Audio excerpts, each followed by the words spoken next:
What's popping? What's dropping? This your boy live and direct. Absolute full effect out the 832. Y'all already know how I do.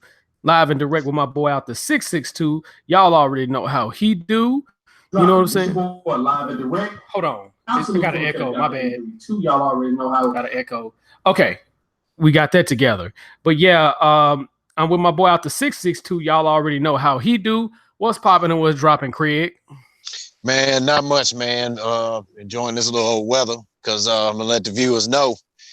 Probably about another hour. So if they hear some traffic and stuff on the background, I gotta make a quick run during that time. But man, everything we just got. I think we got well, it's not a pack show like it was Sunday, but we got a couple topics we're going to be talking about. The Cole Anthony thing, the Russell Resthaven.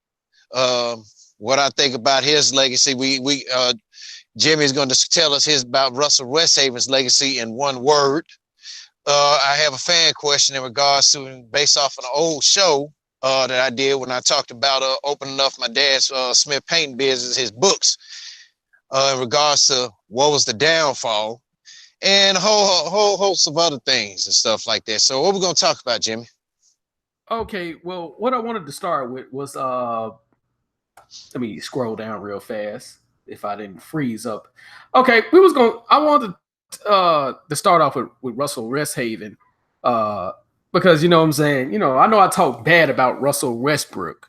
And I do think he's going to be a first ballot Hall of Famer. Let me make that clear. You know what I'm saying? And this is coming from a person that is not the biggest fan of Russell Westbrook or Resthaven, as I call him.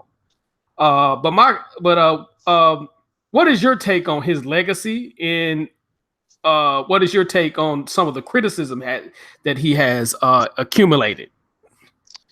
Well, my take on his legacy is just he is what he is. I mean, but in the criticism he takes, when people tell him, hey man, they tired of him having this shoot first mentality and stuff like that. Remind you when they played Miami in the finals in OKC, when he had that 9 for 26 game, and Magic Johnson said that was one of the worst performances he ever seen from a point guard. And Russell's response was, he gonna keep doing him.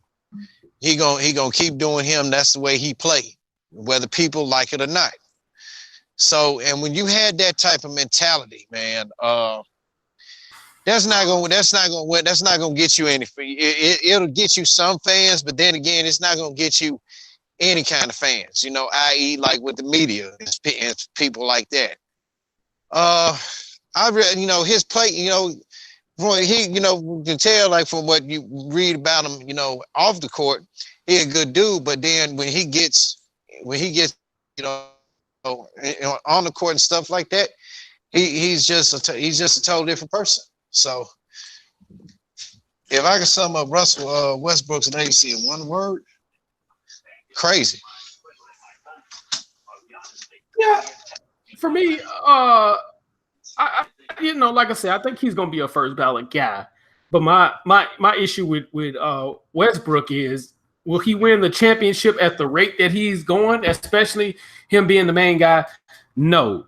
But one thing I wanted to address, because you sent me a few links, and a few of those links, because I want to call out the mainstream media on their criticism of Russell Westbrook. And here's why: because some of that is coded white supremacist rhetoric, particularly Colin Coward, as I call that son of a bitch.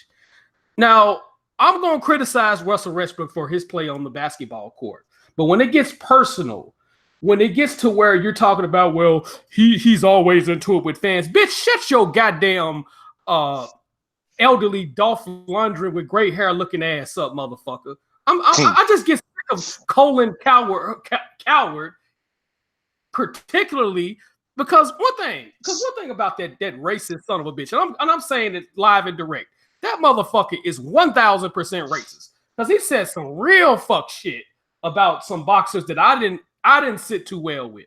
You know what I'm saying? He's been saying fuck shit for the longest, even with the LeVar Ball situation.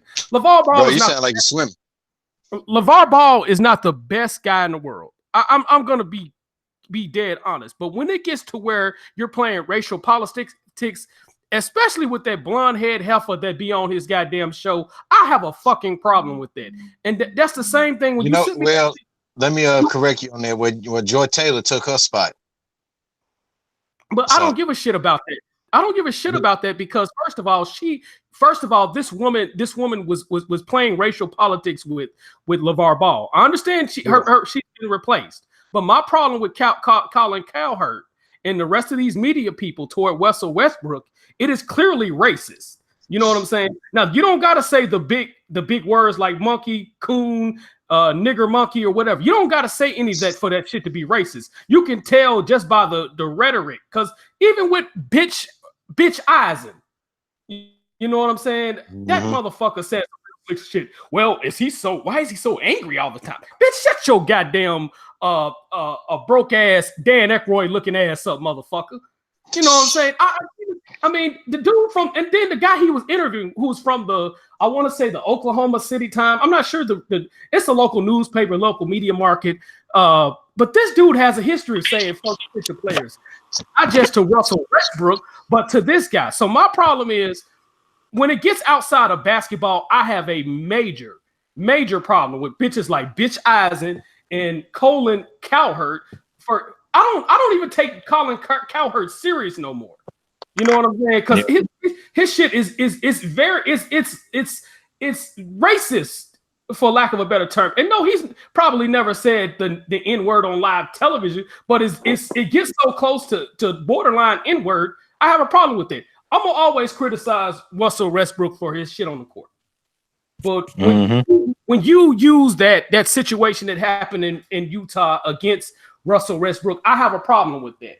When you get to where Russell Westbrook don't talk to me anymore, well, bitch, I probably wouldn't talk to your stupid question asking ass either. And he has a right to not talk to your box head, bucket head ass. He has a right not to talk to your motherfucking ass. Yes, I'm gonna continue to call Russell Westbrook Resthaven, but it's because what's going on in the court. You know, personally, I don't have a problem with that dude. You know what I'm saying? Like I said, he's a first ballot Hall of Famer, and I'm one of his biggest critics. I'm going to put it on the line. If he don't get in the first, he's going to definitely get in the second. That's how good of a player I think he is. But I'm never going to criticize him for what goes on off the court unless it's something he done extremely stupid. And that's the problem I have with a lot of these media guys toward this guy. You know what I'm saying? Like Magic Johnson, his criticism was legit. You know what I'm saying? He criticized him what he was doing on the floor. And you have every right to criticize this guy, what he does on the basketball court. You know what I'm saying? With all those shots, with all those triple doubles, with all those crazy things he's doing. You know what I'm saying? Like this particular series, he's not coming through like he should.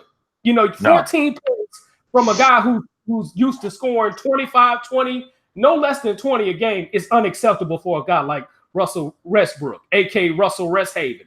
But I refuse to criticize this guy in the same manner that these white supremacists or suspected white supremacists criticize him on. Do you have anything else you want to say about that? No, I mean it just pretty much summed it up. So, okay. How would you describe his legacy in one word? How would I describe his legacy in one word? I can't describe his shit in one word. I'm gonna just be honest with you. One word is undescribable. I can't describe it. I'm gonna just be honest with you. I can't describe it. You know, but I do think he's a great player. I will say that. I just don't think he's great enough to win a championship. You know what I'm saying? That's my issue with him. But the next topic, man, Cole Anthony signs with North Carolina, like my boy Michael Moultrie on Facebook had said that he would. He was like, man, he's been talking about Cole Anthony for the longest. He's representing the New York City metropolitan area. You know what I'm saying? So North Carolina steals another New York metropolitan guy. Historically speaking, Carolina schools have been known for getting New York City guys. You know what I'm saying?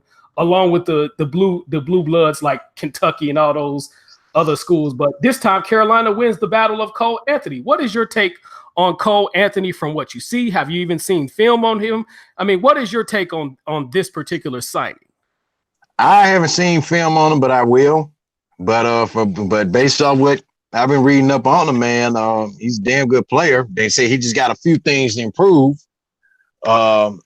His outside shooting for one. But he getting with a dude that's gonna work with him on that, and that's Roy Williams. So and they said he has some other intangibles that he has to work on as well. But I got my thing with Cole Anthony is this: seeing is believing. So I'll have to see before I can be quick to judge on something. But yeah, it's a good pickup for Carolina. And shit, just think we had old boy from Duke. That'd be something. You talking about Matthew Hurt? Yeah. That was I was expecting him to possibly come to Memphis, but the fact that either Memphis or Carolina, but the fact he committed to Duke, I mean that was pretty much a shocker to everybody. But I mean, that's one thing about Coach K. Don't sleep on him when it comes to recruiting. No. And like that. But Cole Anthony was the McDonald's All-American MVP. And I think he was the Jordan Brand MVP, but I have to go back on my notes on that again. But I know he was the McDonald. Yeah, he was the Jordan Brand's co-MVP. Okay, I'm looking it up on Wikipedia. He was both the McDonald's All-American and the Jordan Brand MVP, and he's ranked number 2 behind. James Wiseman on multiple websites and stuff like that. He's ranked ahead of James Wiseman on Rivals at number 2. You know what I'm saying? Of course, the guy from Duke is number 1 on Rivals, but pretty much Wiseman is unanimously number 1. You know what I'm saying? Mm-hmm. I mean, that's probably like the only website that don't have James Wiseman number 1. But Cole Anthony is definitely definitely the goods from what I saw. He definitely a good passer. He definitely needs to work on his outside shooting. He's the son of course, Greg Anthony. Okay. And I know Greg Anthony is very, very proud of him and his mother, Crystal Cray Anthony. I know both of them guys are very proud of their son for. I know both of them are proud of their son for doing his thing and coming through in the clutch. You know what I'm saying? So, yeah. Hopefully he can do something for Carolina, man. And I'm gonna tell you, don't sleep on this Carolina team. I'm gonna tell you. I mean, I'm talking about Duke a lot. You know, Duke is hands down the number 1 recruiting class around. I mean, nobody else got a chance. 5 McDonald's All-American, you're number 1. But I'm gonna tell you, don't sleep on Carolina. I'm gonna tell y'all, sleep on Carolina next year. So they got something. You said don't sleep on Carolina. It sounded like just then a few minutes ago you said sleep on Carolina. No, don't sleep on Carolina. That's what I said. Don't sleep on. That's what I meant. So, so it is what it is when it comes to Cole Anthony. I'm proud of him, and you know what I'm saying. And of course, Duke has the number 1 recruiting class, hands down. I mean, I think that the 5 guys they got right now is. I mean, if you recruit any other McDonald's All-American, that's just overkill because you're not going to be able to play them all, and you're going to have to go to a platoon system with Duke. But Coach K is known for recruiting number 1 guys. His first recruiting class, number 1, which our boy Zion Wilson. Well, I'm saying his first number 1 recruiting class goes all the way back to Johnny Dawkins' days. You know what I'm saying? Yeah. His first. You know what I'm saying, with Johnny Dawkins and Jay Billis. You know what I'm saying, and then he's had a couple of them up in between there. So, realistically speaking, without using your Carolina bias, where would you think Duke is going to be? Will they be on the top of the ACC? Will they be number 2, at least top 5 in the conference? What is your take on that? Now you're saying without my Carolina bias, right? Without your Carolina bias, just realistically speaking. Number 1. Okay. All right. Now, NBA playoff talk. 2 guys got swept last night. The Boston Celtics swept Boston swept Indy, and the Bucks just went on, and Detroit got swept. So, What is your take on the matchup versus the Milwaukee Bucks and the Celtics, and how will that series play out? Bucks and 6. Everybody's saying that. But yes, I'm gonna tell you why. Bucks and 6. Hold on, I ain't the only one that said that. Charles Barkley, Kenny Smith, and Shaq even said they got the Bucks and 6. And the same explanation that Charles gave. This is my reason. Here it is. They Boston is as talented as it is, and let's not get it twisted. Yeah, they beat an Indiana team without Victor Oladipo. And I said on here, Jimmy, if they had Victor Oladipo, Indiana wouldn't have got swept. Because Indiana, yeah, you had to give it to them. They did their best. But if Indiana had Victor Oladipo, they would have not have gotten swept. And this is basically the same thing what Charles said and I'm saying. So, and it's for real. Well, and as everybody know, Indiana, they more worried about free agent issues and shit like that. But Boston's problem is Boston. Okay, yeah, they miss Marcus Smart, and a little bit, and really, I'm gonna be honest with you, they really might not need Marcus Smart for this series. They may or may not. I don't know, but if Kyrie poured on in the clutch, that's fine and good, But I got the Bucks and 6 because that is gonna be hard. It's gonna be hard to stop that 5 out. That 5 out offense, and the way that Budenholzer runs it, you don't know who's gonna get the ball. You don't know who's gonna be open. Exactly. So I got the Bucks. I got the Bucks in 6. It looked like more likely we're gonna have Philly playing Toronto in the second round, and I got Philly being knocked out in 4. Give or take, depending on which Kyle Lowry, game 1 Kyle Lowry, if Kyle Lowry gonna show up on the game 1 for once in the playoffs, I got Toronto in 5 against them. Okay. I think Philadelphia is gonna get past Kyle Fowlery. I think they're gonna get past him. Realistically speaking, but I think it's gonna be a 6 series. Now, as far as the Milwaukee Bucks series, I'm thinking about 6 or 7. And my boy 78 Sports, shout out to my LDBC brethren. He said 6, realistically speaking, for the Bucks, and he's a big Milwaukee Bucks fan. He just joined us in the chat room. No. He's not in the chat room. He's one of the guys I listen to on his YouTube page and stuff like that. But he definitely is being realistic about the Milwaukee Bucks. So I'm thinking it's gonna probably go 7. It could very well go 7. But I'm gonna tell you right now, and Mark, listen to me when I say this. Don't sleep on Brad Stevens. No. Don't sleep on Brad Stevens. Whatever y'all do, I mean, you can pick Milwaukee all day. That's good and fine. That's good and fine and good and dandy. Mm-hmm. Don't sleep on Brad Stevens. Just like the Denver Nuggets, who gonna play in I don't know how many seconds, but you can't sleep on Pop, and you definitely can't sleep on young man Brad Stevens. No. Brad Stevens don't got to yell his voice at all to get his team to play. So don't sleep on him. Whatever you don't do. I mean, it looks like unanimously everybody's picking Milwaukee Bucks, but don't sleep on Brad. That's all I'm saying. Don't sleep on him. You can have your picks, but don't sleep on Brad Stevens. You know what I'm saying? So it looks like the Rockets and the Golden State Warriors are on a collision course to play one another. Yep. Who do you got in that series and why? Golden State is 7.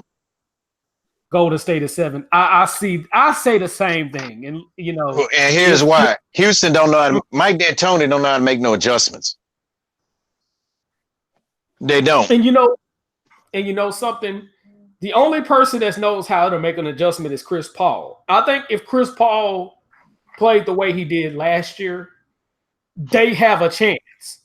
Mm-hmm. But if not, it's going to be the same sad story for the Golden State Warriors. But again, they have an advantage because they don't have no real inside game without Boogie Cousins. You know what I'm saying? So that's going to be a problem. You know, I know Looney comes off the bench and give him good minutes, but that's not in comparison to Capella, who can give them 15, 16, 20 any night. And, you know, Houston shoot the three-pointer well. The problem is they take too many shots, and those misses could be their Achilles heel. That's my issue with Houston. But when they hit them bitches, ain't nobody beating them. Even Golden State ain't gonna beat them if they hit them bitches. Because when you're taking 35, 43s, and they've during a 2-year period, they've set an NBA record for a 2-year period. You know what I'm saying? Its teams have not taken as many attempts in 4 years that Houston has taken, and they've set a record in 3-pointers made for the second straight year in a row. You know, they broke their own record. So, but they got to be able to knock them down. That's the thing. They got to be able to knock them down, because all it takes is 2 guys to knock it down for Golden State. In some cases, 3, with Durant, Clay, and Curry. So all I gotta say is, that Houston better bring it. They better bring it. So all I gotta say to that. The Portland series look like it's pretty much over. So they're on a collision course with that series is still determined to be determined, because the Nuggets could pull it off and Popovich could mess around and pull it off. I'm gonna wait on that in particular. Yeah, so we're gonna hold off on that. But yeah, Portland is gonna take care of it will easily take care of OKC. And you know, like in OK, and we just talking about OKC, all season wise, they got a lot of fucking work to do. Yeah, they got a lot of work to do. I don't know how long they're gonna want to deal with Billy Donovan, or if they have the patience for Billy Donovan. I think he's a good coach. It's not. Yeah, well, I mean, hey, it's not Billy Donovan's fault. It's just the fact with the players that you got. I mean, because last year, okay, if Paul George is supposed to be this badass in the playoffs, why did he go 5 for 25 in one of the games, in one of the series they got eliminated from? 5 for 25 in the first round. 5 for 25, and most of them, and about a good percentage of them with 3-point shots. Yeah, I mean, to be fair to Russell Resthaven, Paul George ain't helped him out either. No, but the ball is in Russell Westbrook's hand 90% of the time, because that's the way Billy Donovan's version of the motion offense / up-tempo run and gun style is. You know what I'm saying? So I mean, the ball is in your hand mostly, but Paul George has gotten a hell of a he's looking like the Kevin, that version, the new Kevin Durant. He's looking like it with Westbrook. Because Westbrook averaged like 10, 11 assists a game. He wasn't averaging that with fucking Durant like that. I think the most assists he averages like right at 9 or some shit like that. But no, I could be wrong. But still, he wasn't getting triple doubles like that with Durant. And had he done that, they probably would have gotten at least one championship, with Harden or not. So that's my thing. But again, George has not helped him in the long run either. So that's my thing. You got any more on NBA playoffs before I jump to the next topic? No, we're done with that one. Okay. Well, Rivals.com is giving Mike Anderson a good chance. What? Right. He's giving him a chance, Mike Anderson a chance in terms of St. John's job. And let me scroll down because I want to read this article. The initial job search ultimately that Mike Anderson landed in Jalen. Hold on, let me make, because I know. Okay, I thought the sign was going to be on, but Jalen Lackey, North Carolina State bound, has decided to enter the draft. Now, Mike Anderson, according to Eric Bosey, said he deserved a fair shot. Late in March, he was fired from the Arkansas job. He taking a team in bad shape, led them to 3 NCAA tournaments in the last 6 years.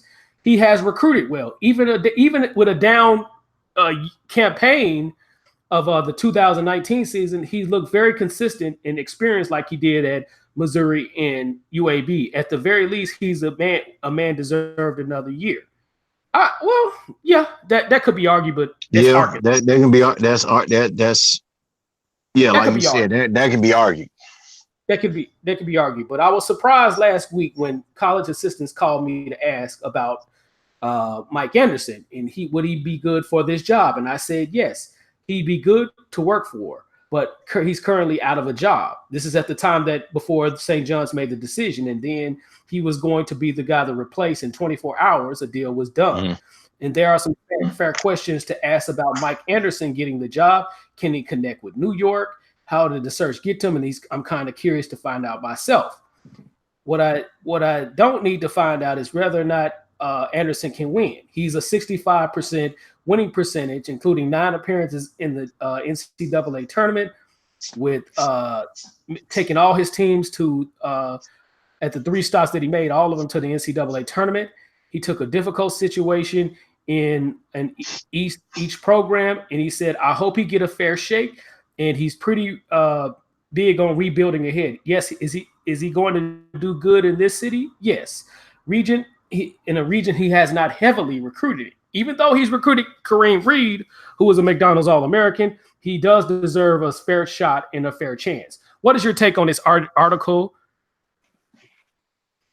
It's a damn good article. I mean, he got a point. He's spot on. He's spot on. He is spot on. No argument. He is spot on. He's spot on. I agree. I think Mike Anderson. I think Mike Anderson deserved a chance. I think you could argue he deserved one more year, but I think he probably should have stayed at a mid-major conference. But if I think St. John's is a good fit. If you're not going to hire Mark Jackson, get him, because I think the style is fans is going to gravitate toward his style. You know what I'm saying? So, with that being said, he ain't gonna have no excuse to why he can't recruit, because Memphis is his base. The Memphis area is his recruiting base, and sometimes it's just good to stick to your recruiting base. Like I said with Calipari, him going all the way to UCLA, even though UCLA, you don't have to go far to get top guys at UCLA, because people gonna want to come to UCLA. You know what I'm saying? But the thing is, it would have taken too far out of his recruiting base. You know what I'm saying? Yes, he's going to be able to recruit in California, but what about the dudes he wanted from New York, the guys he wanted from Chicago? The guys, yes, he's going to be competing with Duke, Carolina. Shout out to Cole Anthony for the Carolina Tar Heel, Carolina Tar Heels in Louisville. And I forgot, Kansas as well. Yes, he's going to be competing for that. He's going to be competing for that top spot. But the thing is, that is what makes Calipari. Outside of Cal, the crook, because yes, he's a crook. You know what I'm saying? But one thing that would have been dumb on his end is to leave his recruiting base. Now, with Anderson, he has a recruiting base. It's the mecca of basketball. New York, you can't name all the people that come from New York. I mean, it's just too many to name. So I think he's gonna do a good job. You know what I'm saying? He just got to connect with New York City, unlike he's been able to, just like he's been able to connect with people from Memphis. So I think he's going to do a pretty good job. So, you got anything else you want to add to before I get off this particular topic? No, man, that's it. I mean, because hey, I just hope he does do good too. But if you make, but here's the thing, Mike. If we got any St. John fans out there, New York fans can be a little bit brazen, and they can be real impatient, very impatient. So, and they expect you to have they expect you to have that win first mentality, man. So, he might go have to come on with it. Yeah. Now, the next topic I want to get on was with the Donovan McNabb criticism of Carson Wentz. Now, when I heard his criticism, I think his criticism of Carson Wentz was very fair. He does need to stay healthy. My issue is D'Angelo Hall avoiding the question, and then Skip Bayless had to. And I know you have some different opinions about Skip Bayless. And he has been wrong on some things. He's been wrong on some things, but he was right about what he said about and he agreed about what McNabb said about Carson Wentz, man. Now he got a back injury. Yeah, and so and the thing is, D'Angelo Hall was like, well, he's hating. There was nothing hating about what Donovan McNabb was saying. The guy do need to stay healthy because Donovan McNabb is a guy of experience when it comes to getting injured. And the reason why McNabb got injured a lot was because of a fucked up offensive line and then the Andy Reid system. Even though he's a quarterback-friendly coach, when he was running the West Coast offense, you know, the way that West Coast offense is, you know, with Andy Reid, it can get your quarterback killed. You know what I'm saying? Yeah, but then later on, he did have a good offensive line. And I was telling the guy, you know, if I'm going to go ahead and pull it up on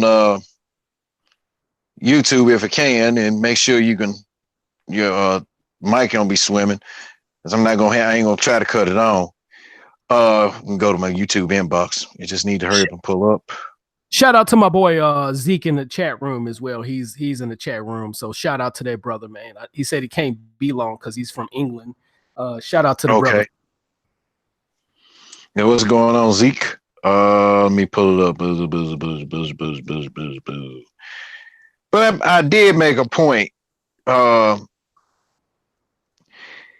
said McNabb, you know, I basically said McNabb's criticism about Wentz was fair, you know, because and here was the thing. McNabb didn't have a balanced offense as what Wentz and Nick Foles got.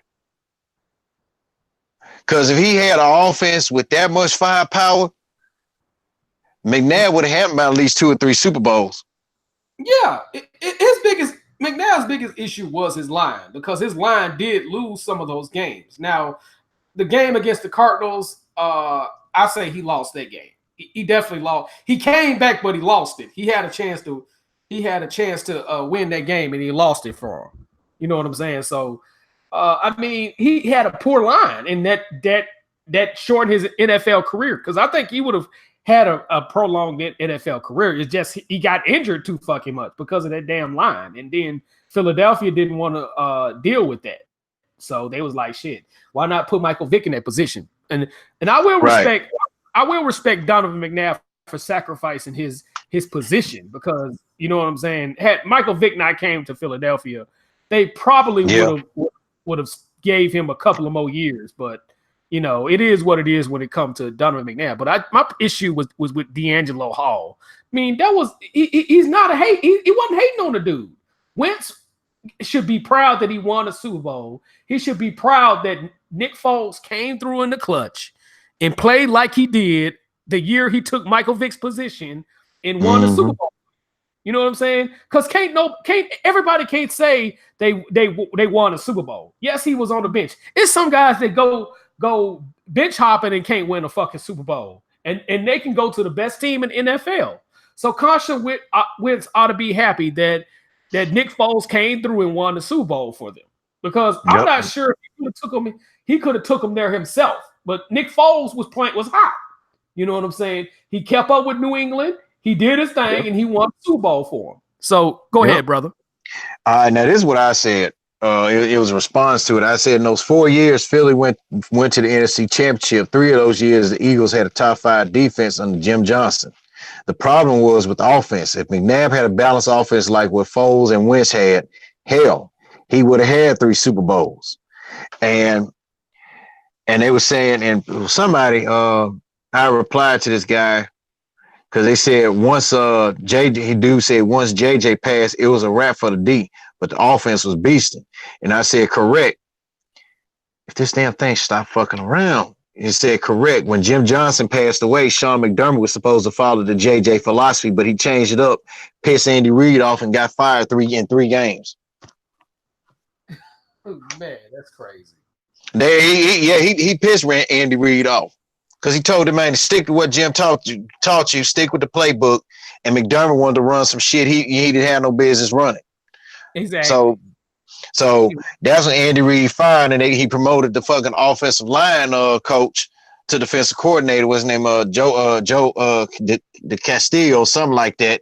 Castillo. And he Castillo, yeah. And he came up with the wide 9 concept. Yeah. So which is the wide 9 concept that he originated, that he was just playing around with during his days and as a high school coach. Yeah. And he thought it would never worked in the NFL. It worked. Philly did hit Philly, even though they didn't make the fucking playoffs. It got them the number 1 defense that year. And then when everybody started copying that shit, he changed his shit up again. He changed another philosophy, you know. Mm-hmm. So yeah, I wasn't too thrilled with D'Angelo's comments, like he was jealous.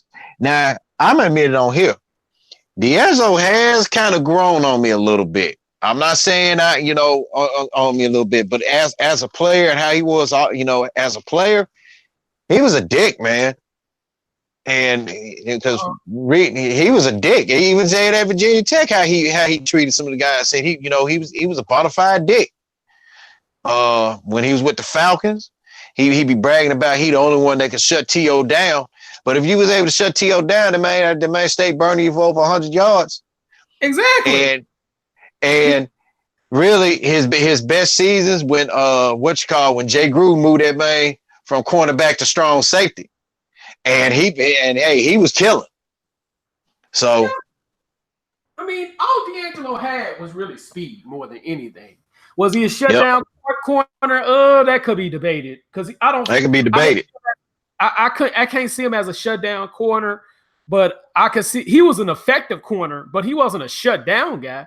And the guy ran like a 4.2 in the 40. He had one of the fastest 40 times in history and shit like that. And he even did his thing in the Pro Bowl racing, you know what I'm saying? Because they have the fastest man competition every year, and he wanted a couple of guys. But he wasn't a shutdown guy like people, like the media made him out to be. Because I've seen dude get burnt by motherfuckers that probably he shouldn't have got burnt. He got burnt by T.O. and T.O., I'm not going to. Well, T.O. has slick speed. That's the crazy thing about T.O. Hell yeah. So, I'm not gonna say he was slow, but his speed was very, very slick. Because Champ Bailey found it. Hold it thought. Raptors throttled the Magic in Game 5, so they will face the winner of Brooklyn and Philly, which will be Philly. Oh, also, my brother said blessings to you, brother. At the brother in the chat room, brother Zeke. Mm-hmm. Okay, yeah, he had to go England. Yeah, I think it's nighttime over there, if I'm not mistaken. It probably is. Shit, it's probably past his bedtime. So I think they 2 hours. They're 2 hours. I think they're 2 hours ahead of everybody over in England. Yeah, at least. Maybe I think they're probably up to 6, but I could be wrong on that. Between 4 and 6, I'll say that. I'll give them that. But you might be right on that one as well. But congratulations to the Raptors. Hopefully they don't play like the Craptors in this next series. You're swimming. Hopefully they don't play like the Craptors in this next series. At least give Philadelphia a run for their money and possibly beat them. So it is what it is when it comes to that, man. But yeah, D'Angelo Hall, he was an okay corner. I'm not gonna sit up there and say he was a shutdown guy like the media was hyping him out to be. You know what I'm saying? But he was an okay guy in terms of his play in the NFL. You know what I'm saying? So it is what it is. I just did not approve of those comments he made on Donovan McNabb when he was telling them the truth. You got to stay healthy. You got to, and sometimes your injuries are within your control. Like Skip Bayless said, you know what I'm saying? And Carson Wentz, right now, he has the potential to be better than Dak Prescott. Right now, with his play on the field, he's not better than Dak right about now. I'm gonna just be honest on that. You know what I'm saying? And Dak is a hitter guy. You know what I'm saying? Mm-hmm. So Dak got a lot to work on, I should say. So it is what it is when it comes to that, though. But now, Dak this year don't have no excuse. Now you had to cut the Wi-Fi off a little bit because I don't know why you're swimming. But yeah, man. I mean, shoot. And I was just reading the tweet. It said Kyle Lowry, in 5 playoff games, he has drawn 5 charges. So I mean, that's I mean, yeah, he well at least he's doing something right. So but other than that, I still stick to, I got Toronto in either 5 or 6 against Philly because hey, they all gonna have to bring it. I mean, Ben Simmons, Jimmy Butler. Well, Ben Simmons, he's a lost cause. He stay getting his points in the paint. But if Toronto plays smart, because let me tell you something, because if Milwaukee was playing Philly, oh man, that'd been the easy sweep. Because all they gonna have to do is just go into is just force Ben Simmons into a half court set. That's all they're gonna have to do. I agree. But hopefully Toronto's coach Nick Nurse, he'll quickly formulate a game plan, or he probably has formulated a game plan with him. But congrats to the Raptors on advancing past the LeBronless Eastern Conference, but it's still Milwaukee's to take. But but back with the football thing, D'Angelo's comments, they were a little bit out of bounds. But like we said, Skip Bayless had to spit that truth plus some with his ass. Yeah. And props to him, man. I mean, props to him because he was right. Because he basically just said, Donovan McNabb, he said, and as brutal as Philly sports fans are, especially the Eagles fans, he said Donovan McNabb just basically told the truth that even though they didn't want to hear it, they needed to hear it. Yeah, and like I say, I'm not a fan of Skip the Truth Bayless, but when he says something truthful, I will totally agree with him on that. And he was totally I totally agree with Skip Bayless on that, man, because he was being honest. Carson Wentz has a lot of potential, but they got rid of Nick Foles for you. They invested in you, so it's time to help me, because they could have kept Nick Foles. They could have easily given that position to Nick Foles, but they were like, you know what, this the guy of the future. He's got more youth, so we gonna stick with you. So he's just got to stay healthy, man. That's my and he earned my props with this other little truth, because they said something about because D'Angelo said when Nick Foles left, what did he do then after he had that 27 touchdown 2 interception season under Chip Kelly? He said he went to the Rams, and then this Skip Bayless said. He said, yeah, he went. He said, yeah, he didn't flourish because look who was the coach for the Rams at the time. And he said, and Jeff Fisher has a reputation of basically punking down good quarterbacks. He told D'Angelo that, man. Everybody know that, man. Yeah, because look at the quarterback for the Rams now. And from my understanding, Jared Goff. He drafted Jared Goff, and he handicapped fucking Jared Goff. He was doing his best too, man. And then when because let me tell you this here, because it's kind of funny, because I got 2 fan questions. One of them for you in regards about but I'm gonna say this one here. The offensive coordinator that Jeff Fisher had for Jared Goff ran some little simple Simon ass system, and it was just so fucking stupid. Because Jared Goff he said the offense we had under Fisher, it was just stupid. But then when you look at Sean McVay's playbook, it's simple. It ain't all this. You need to do this, and with timing and all that, man. It's just, hey, know the play, know your route. Receivers just go out there, call the play. Receivers know their route, and they know what to do, improvise on the fly. That's about it. So McNabb's comments about Carson Wentz was spot on. Skip Bayless shutting down D'Angelo Hall's comments. Hey, he's speaking the truth on that. So, I mean, it is what it is. All right, Jimmy. Okay. All right, Jimmy, I got 2 fan questions. One is for you. This comes from a chick by the name of Beth down there in Texas. She said, hey, Craig. She said the other day I was strolling through YouTube listening to Jimmy J Smooth show, and Jimmy J was talking about offenses in college. On one show, you guys were talking about offenses in college football and the NFL being ahead of the times. Jimmy, I would like to know from you, in your opinion, what any past NFL or college team, past to present, who had the best offense? Ooh, past or present? College offenses or NFL? Both. She said past to present, NFL and college.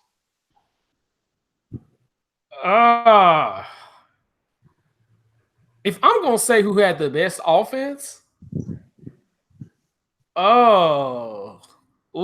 okay, past or present, that's a tough one. But if you had to pull a gun to my head, I would probably say those Miami teams. You could argue those Miami teams from Schnellenberger on down to the. I say those that's crazy. I can't name one particular Miami team, but they had some life-changing offenses. So I mean, yeah. Well, let me back you up on that. Schellenberger, he ran a basic West Coast system. Yeah, at his time there.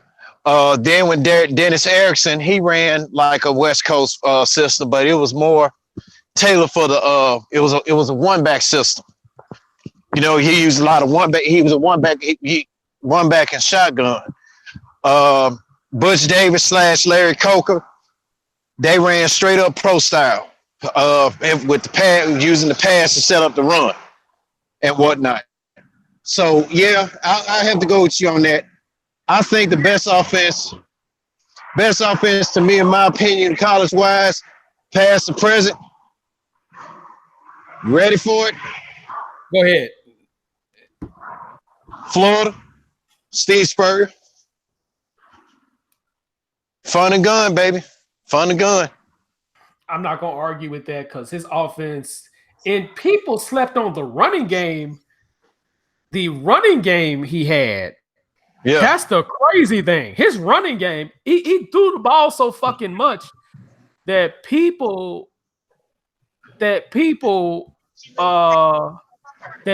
slept on his running game. So we're done.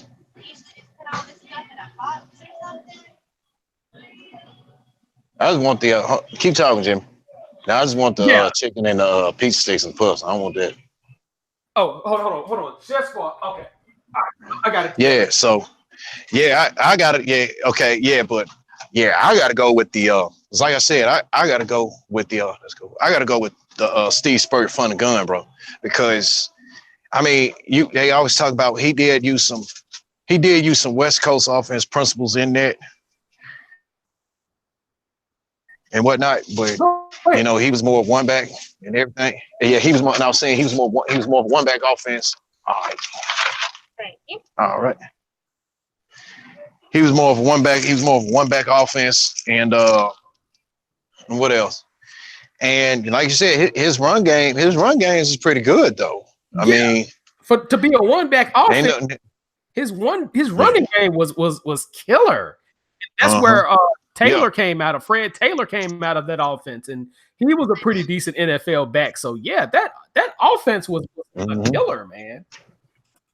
Yeah, hell yeah. So I mean, he did produce some damn good, some pretty good caliber NFL talent. You know, the Fred Taylors, the Danny Werfel.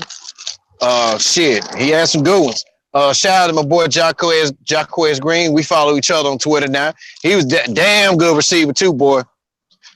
Jacquez Green, Riddell Anthony.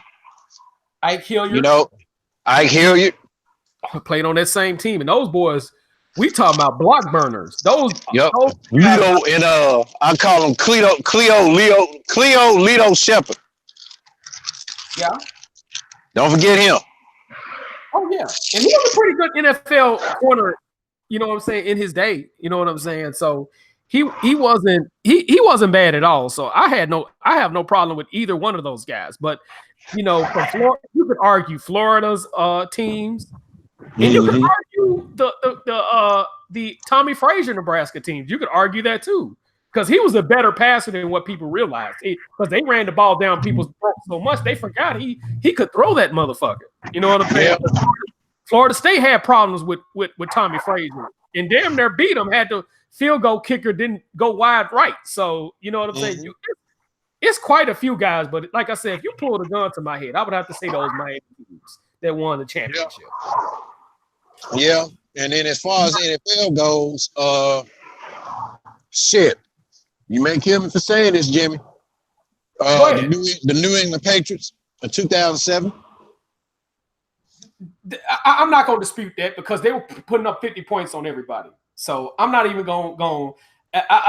As much as I dislike New England, if you right, you right. I'm not even finna dispute it. I dislike Tom Brady. I think that motherfucker's a cheater. But if you take away some of the Super Bowls he cheated in, I would still say he's a first ballot Hall of Famer. True. You know what I'm saying? Now, I don't like him personally either, because you know how I feel about him. But I'm gonna say that I can separate the football player Tom Brady from the personal Tom Brady. That's my thing. But a lot of these sports writers and media guys can't do that. You know what I'm saying? You know, I will say he deserves to be in the Hall of Fame on the first ballot. No second ballot. He's hands down a first ballot Hall of Famer. Because I'll say 3 of those Super Bowls he won fair and square. The other 3 you can put up in question. It's highly in question. But even with those 3 championships, he's still a first ballot guy. So I'm not even going to dispute it. But I would say between the 80s and early 90s Niners, and I would say the Washington Redskins team of that had the number 1. Hello? The best offense I think out there was because it's a tie. I say the 80s Niners, the Niners of the 80s and 90s. And I would say that Washington Redskins of 91. Oh, that individual 91 team had one of the best offenses out there because they could run the ball. You know, they had the best yards per game average in the run game. And then their passing game was lethal because they had, which is why I don't know why he ain't even been on a Hall of Fame ballot. You mean Mark Rippon? Mark Rippon was the quarterback. I know he was the quarterback, but I'm talking about the wide receiver, Ryan Clark. I think he should be hands down in the Hall of Fame. You had Art Monk, and then you had Ricky Sanders. You know, call them the trio. So that team, I would put that particular 91 Redskins team, because the only teams they lost to was Philadelphia and the Cowboys. And I would put that team against anybody. Let's not talk about their defense, because their defense was hands down number 1. They was number 1. They're the last team number 1 on sides of the ball. You know what I'm saying? I would put that team against anybody. But offensively, they would give teams a run for their money in this era. You know what I'm saying? So, I mean, you know, the 80s Niners, you can't even dispute that. No. You can't even dispute. Hell no. Hands down, that offense destroyed people. You know, their defense was underrated, but their offense sold so many tickets, you was like, shit. you forgot about the defense. You know what I'm saying? But, you know, that defense was very respectable too. So, but their offense was hands down the best of all time, I would say. But I can't dispute New England, 2007 New England too. I can't dispute that at all. So,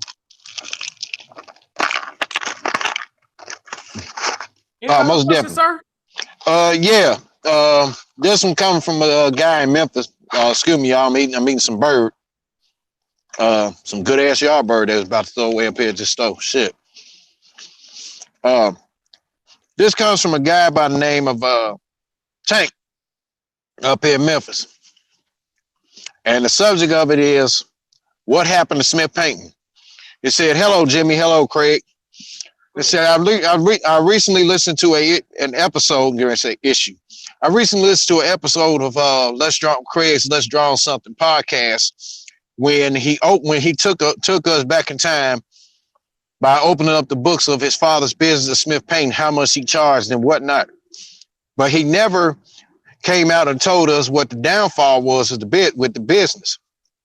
Said you would think with a business that as successful as it was, with him being self-employed painter, it would have still went on.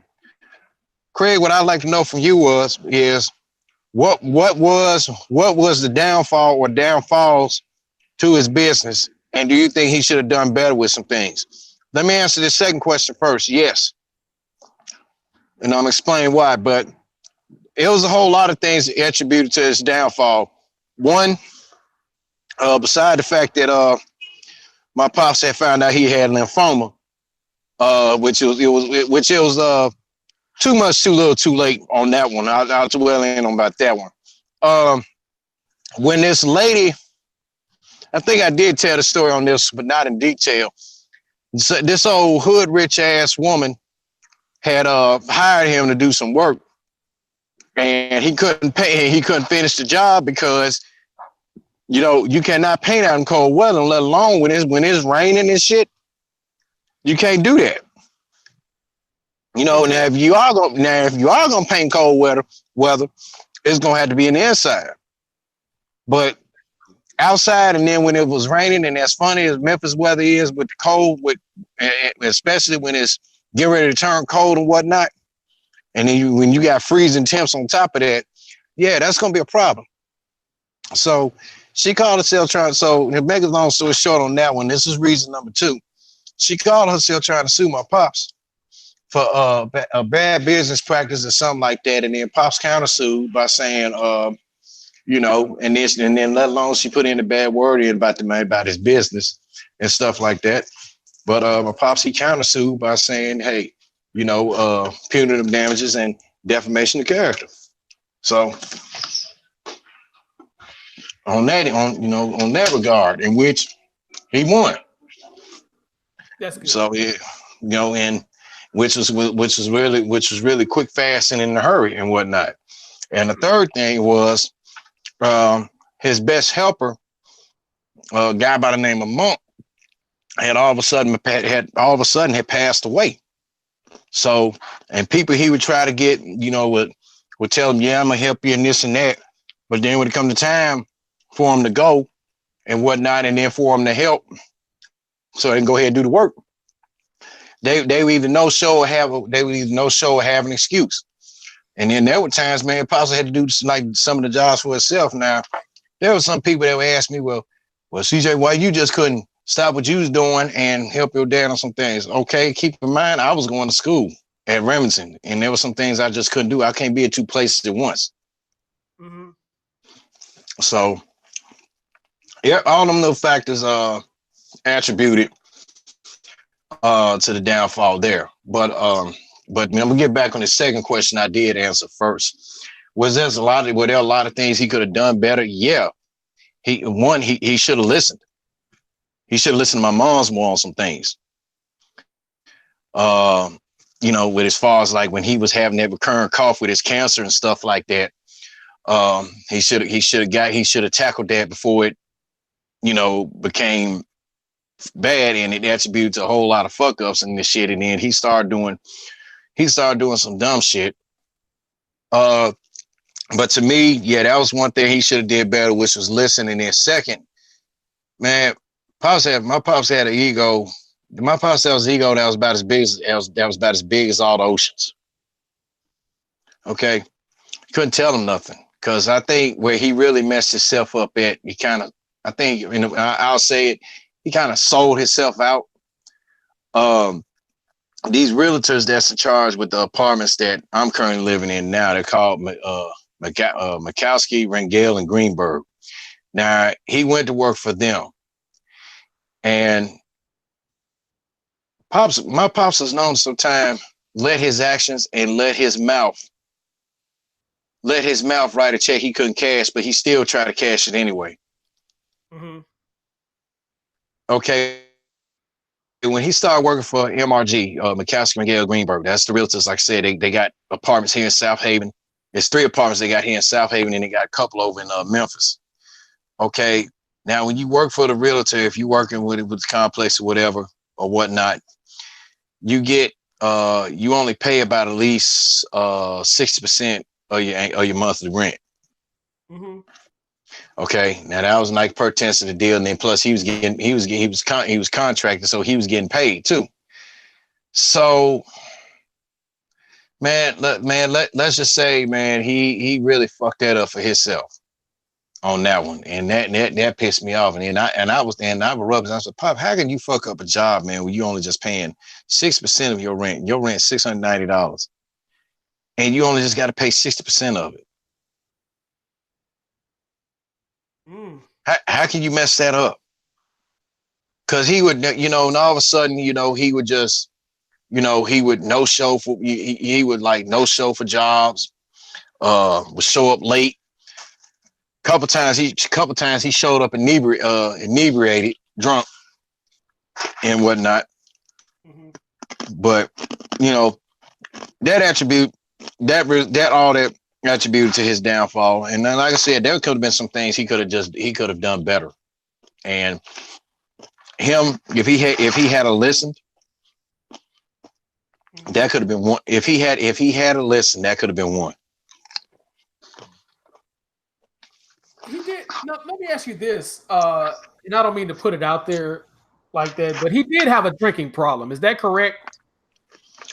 Yeah, he had that in the past, and then he started fucking around and starting with shit he ain't had no business doing either. Okay.